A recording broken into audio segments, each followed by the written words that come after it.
Welcome to San Academy Pallikaranai, Class 6 Social Science. Happy day, students. We are here to learn our next new chapter from History, chapter number 5, Kings, Kingdoms and an Early Republic. This is part 1 video.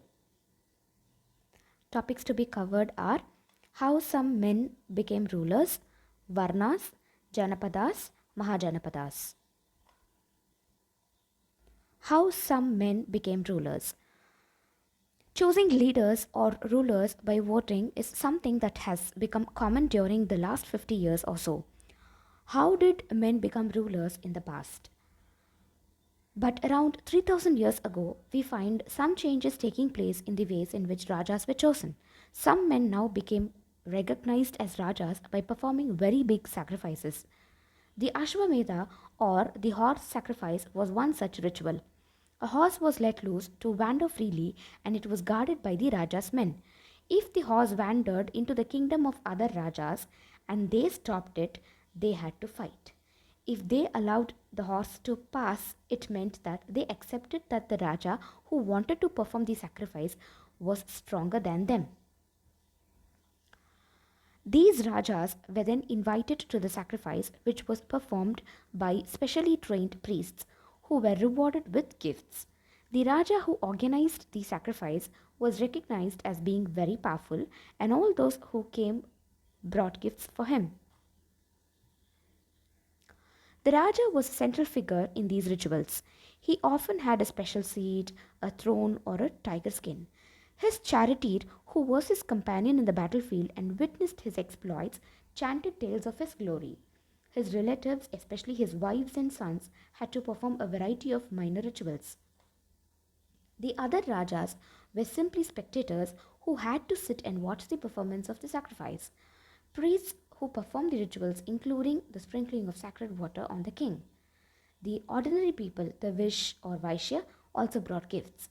However, some people, such as those who were regarded as Shudras by the priests, were excluded from many rituals. Varnas.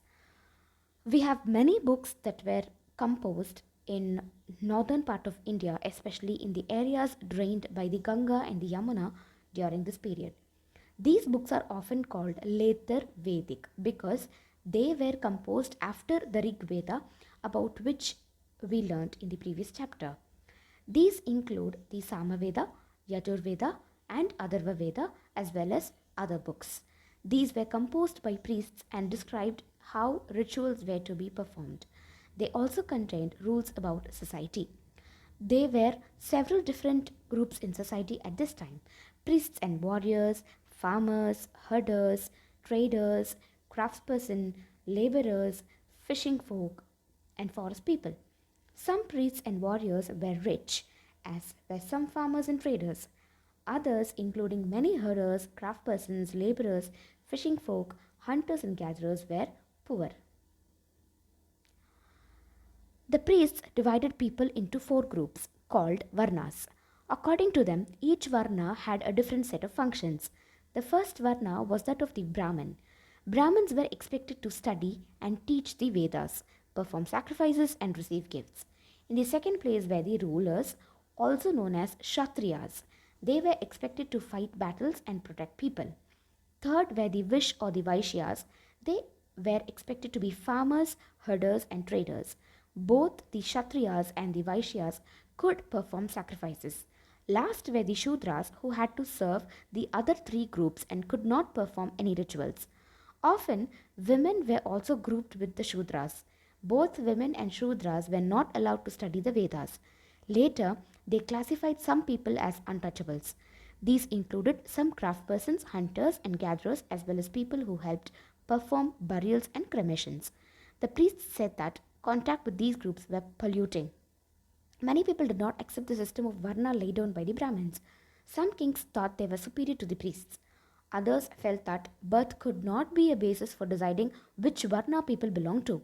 Besides, some people felt that there should be no differences among people based on occupation. Others felt that everybody should be able to perform rituals, and others condemned the practice of untouchability. Also, there were many areas in the subcontinent, such as the northeast, where social and economic differences were not very sharp and where the influence of priests was limited. Janapathas. The Rajas who performed these big sacrifices were now recognized as being Rajas of Janapathas rather than Janas. The word Janapatha literally means the land where the Jana set its foot and settled down. Some important Janapathas have been observed by the archaeologists, excavated a number of settlements in these Janapathas, such as Purana Kila in Delhi, Hastinapura near Meerut, and Atranjikera near Etha. They also grew a variety of crops like rice, wheat, barley, pulses, sugarcane, sesame, and mustard. They made earthen pots. Some of these were grey in color, others were red. One special type of pottery found at these sites is known as painted greyware. As it is obvious from the name, these grey pots had painted designs, usually simple lines and geometric patterns. Mahajanapadas. About 2500 years ago, some Janapathas became more important than others and were known as Mahajanapathas. Most Mahajanapathas had a capital city, many of these were fortified. This means that huge walls of wood, brick, or stone were built around them.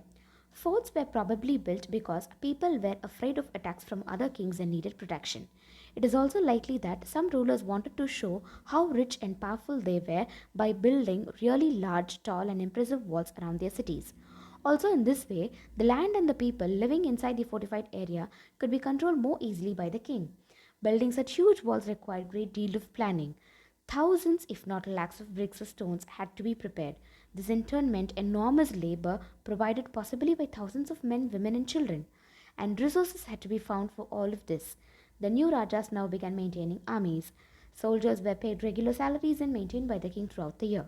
Some payments were probably made using punch marked coins. This is end of part 1 video. Thank you.